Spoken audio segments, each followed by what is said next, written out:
Hi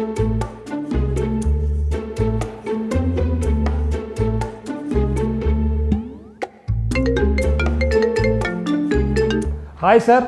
చెప్పండి. Okay సరే. ఏంటి హీరో గారు పొద్దున్నేలా మీ డైరెక్టర్ గారితో ఏమన్నా?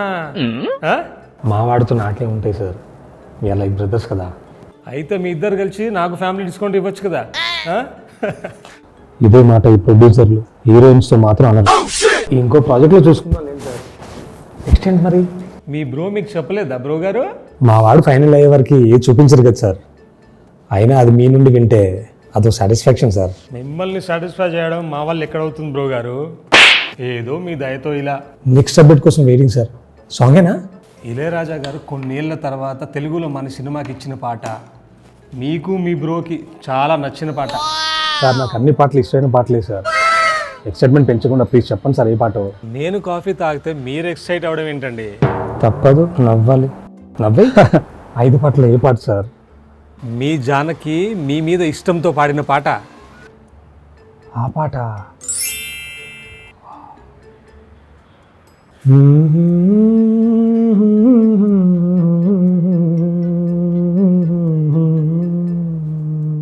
ఇప్పటి వరకు ఏ కంపోజర్కి రాయని లిరిసిస్ట్ మన సినిమాకి రాశారు. మన అదృష్టం సార్. ఆస్కర్ విన్ అయిన కొద్ది రోజులకే మన సినిమాకి రాయడం మామూలు విషయమా? 3 దశాబ్దాలుగా ఇండస్ట్రీలో ఉన్న మొదటిసారి ఇళయరాజా గారి కంపోజింగ్లో అది మన సినిమాకి రాయడం అద్భుతం సార్. అందులో డౌటే లేదు. ఫస్ట్ సాంగ్కే పాన్ ఇండియా కాంబో సెట్ చేస్తారు. Super sir.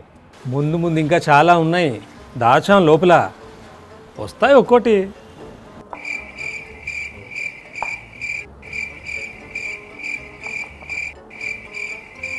సార్ వినిపిస్తారా, చూపిస్తారా? ఇప్పుడు కానీ మీరు వినిపించకపోతే ఇళయరాజా గారిని అడిగేస్తా. హోల్డే సాంగ్ అప్డేట్ వస్తుంది. ఇది పొద్దున్నే చెప్పొచ్చుగా. ఎప్పుడు వస్తుంది సార్? ఎక్కడ వస్తుంది సార్? ఎలా వస్తుంది సార్? ఆప్షన్ డి, అవన్నీ నేను చెప్పను.